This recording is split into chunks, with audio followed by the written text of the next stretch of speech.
My dog stood at the end of the hallway and growled at the dark for 3 nights straight, low and steady, hackles up, staring at nothing. He wouldn't stop. He wouldn't come away. He just stood there, night after night, warning something in that hallway that I couldn't see. On the 4th night, I finally looked where he was looking, and something looked back. "Welcome back. It's just you and me in the dark tonight." 3 true stories where the first one to know something was wrong in the house wasn't a person. It was the dog, because they hear what we can't. They smell what we can't. And sometimes they see what we can't, until it's too late for us not to. Let's begin. I've had my dog since he was a puppy. He's a big, friendly, lazy thing, scared of the vacuum, wouldn't hurt a fly. In years of living together, I'd seen him bark at the mailman, at squirrels, at his own reflection. Normal dog stuff. I had never, not once, seen him do what he started doing that first night. I was watching TV late and I noticed he'd gone to the mouth of the hallway, the dark hall that leads back to the bedrooms.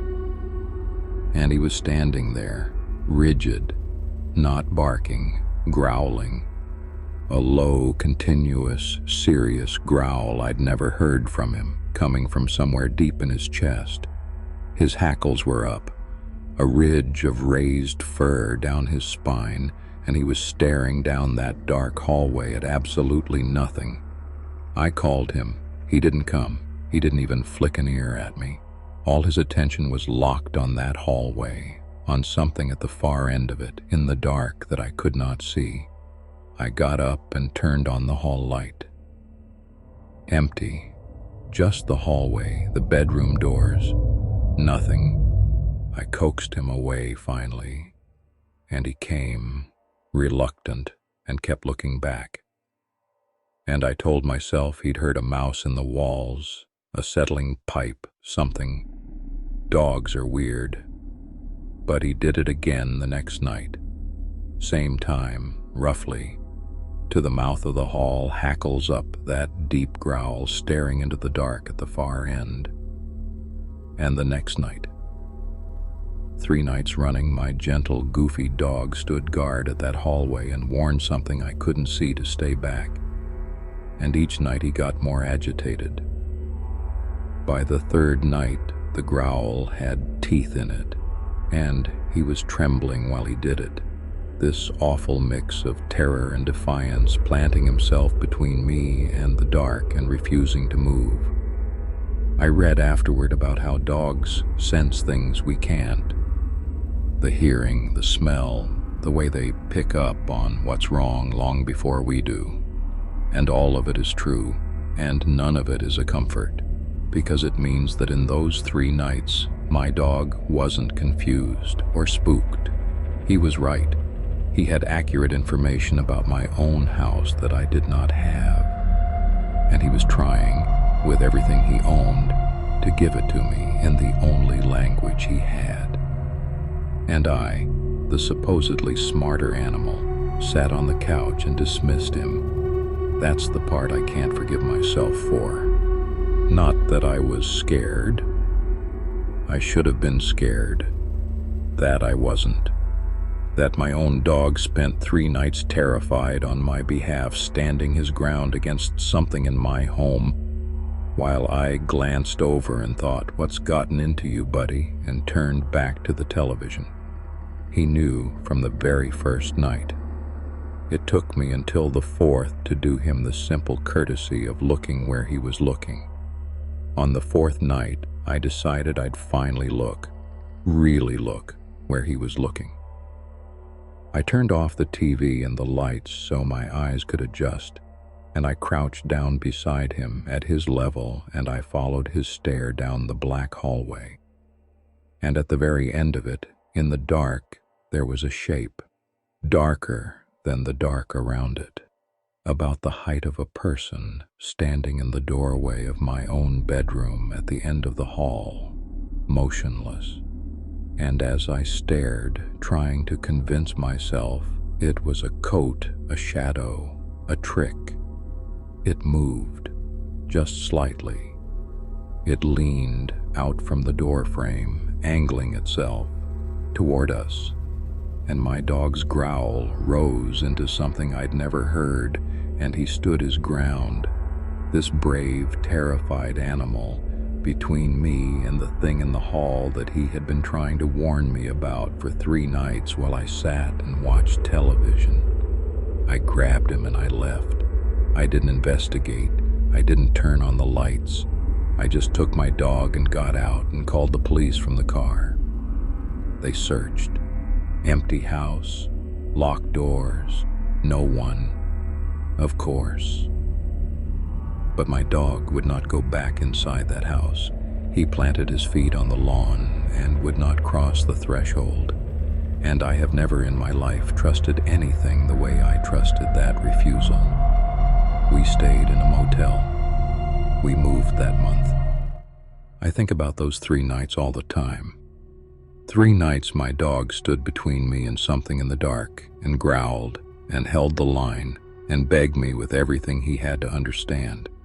And I sat on the couch and thought he was being silly. He knew. From the first night, he knew.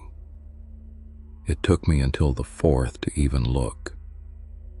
And I've always wondered how much closer that thing would have gotten, night by night, if I'd had no dog at all. If there'd been nothing standing at the mouth of that hallway, holding it back, buying me nights I didn't know I was being given. That dog held a hallway. The next dog held a doorway, and went hungry every single night to do it, because its food bowl was being emptied by something that never once left through a door. Her dog, an anxious little thing, had always slept in its own bed in the kitchen, but one night it started sleeping pressed against her bedroom door instead. On the inside, its body wedged against the door like a draft stopper, like a guard. She thought it was sweet at first. Then she realized it wasn't affection. The dog was terrified. It would lie against her door all night, awake, ears up, facing out into the room, trembling, keeping itself between her and the rest of the dark house. Every night, wedged against the door, on watch. And that's when she noticed the food. She'd fill the dog's bowl in the kitchen each night like always, and each morning the bowl was empty, which would be normal, except the dog wasn't going to the kitchen anymore. The dog spent the whole night pressed against her bedroom door, upstairs, not moving, not leaving her, too frightened to go down to the dark kitchen. She started watching. The dog didn't touch its food. It wouldn't go near the kitchen after dark, and yet every single morning the bowl in the kitchen was licked clean. Something was eating the dog's food in the night, something downstairs in the dark, while her terrified dog stood guard at her door to keep whatever it was away from her. What she couldn't get past afterward was how deliberate it all was. The thing didn't just wander in and happen to eat. It came at the same time. It went straight to the bowl. It knew where the food was, and then it went upstairs to her and only turned back because of the dog. It had a routine, and she was the end of that routine. She was what it was working toward, night after night, and the only thing standing in its way was 15 pounds of frightened animal wedged against a door, going hungry to keep its post. She thought about all the nights before she had noticed anything at all. All the mornings she'd found the bowl empty and simply refilled it, assuming her dog had eaten, never once wondering why her dog had suddenly started sleeping upstairs, never once connecting the empty bowl to the guard at her door. Her dog had been fighting a silent war on the far side of her sleep for who knows how long. and she had been the last one in the house to learn there was a war at all. She set up a camera in the kitchen, pointed at the bowl, and she watched the footage the next morning, and she saw it. At around 3 a.m. in the dark kitchen, something came into frame, low to the ground, moving wrong, on too many limbs or the wrong limbs, she could never quite tell. And it went to the dog's bowl, and it ate, crouched there in her kitchen in the dark, eating her dog's food, while upstairs, her dog pressed itself against her door and shook, and when it finished, it didn't leave through any door. It moved out of frame toward the stairs, toward the upstairs, toward her. And that's where the dog came in, because every night, that thing ate its fill in the kitchen, and then came upstairs.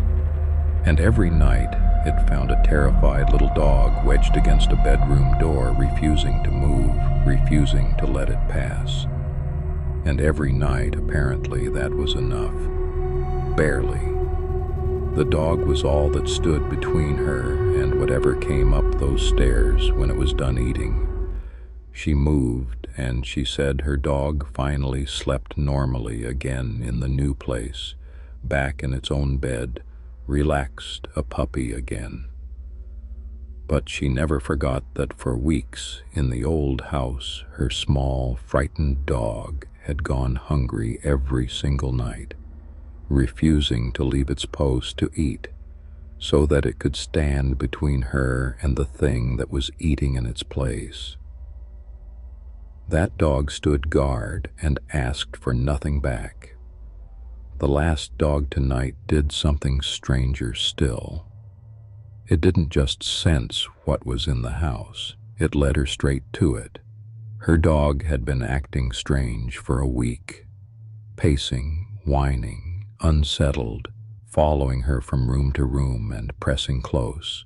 Not sick, the vet checked, just anxious in a way it had never been, and it kept returning to one spot, the guest room, and specifically the guest room closet.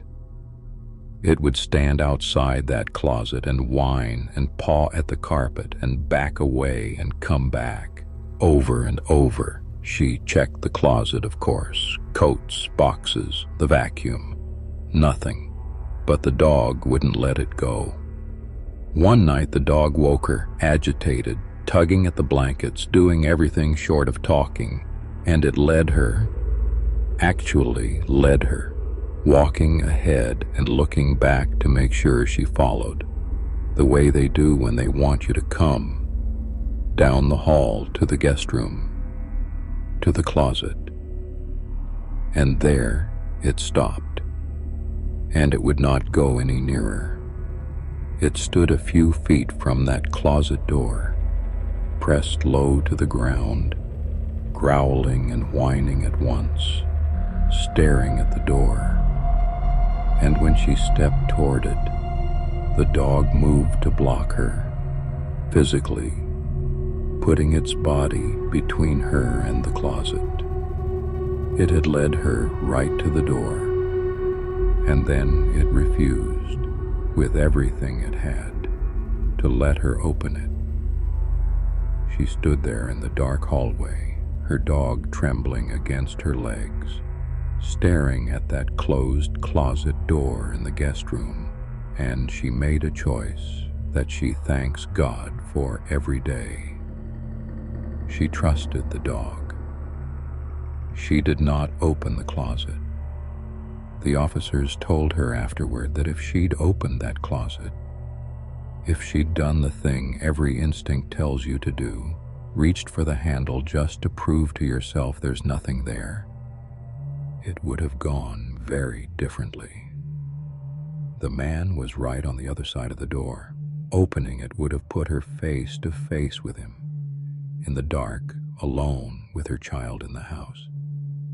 The dog had understood something she couldn't have, that knowing the danger was there was survivable, but reaching for it was not. She keeps coming back to that, to the impossible precision of what her dog did.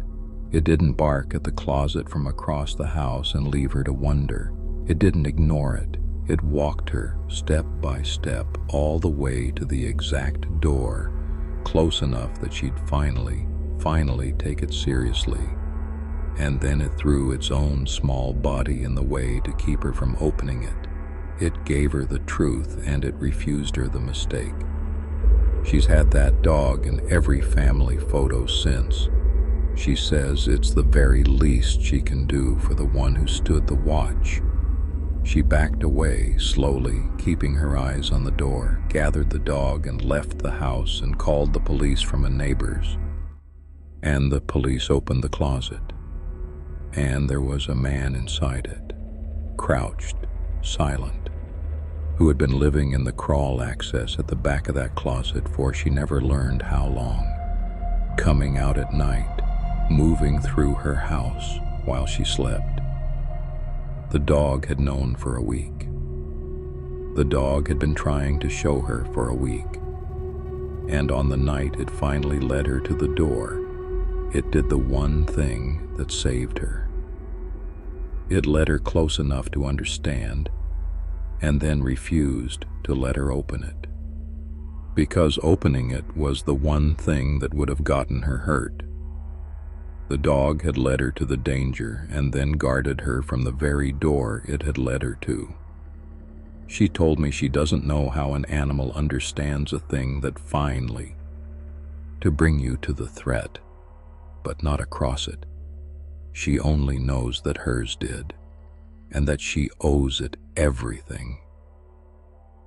That's all for tonight. If you've got a dog that's been staring at nothing lately, maybe go and look where it's looking. And while you're at it, subscribe and hit that bell, because there's a new true horror story here every single night, and you won't want to miss one. Give it a like so it finds the next person in the dark, and share it with someone whose dog knows things. I'll be right here tomorrow night when the lights go down. Sleep well if you can. Like, share, and subscribe for daily horror stories every single day.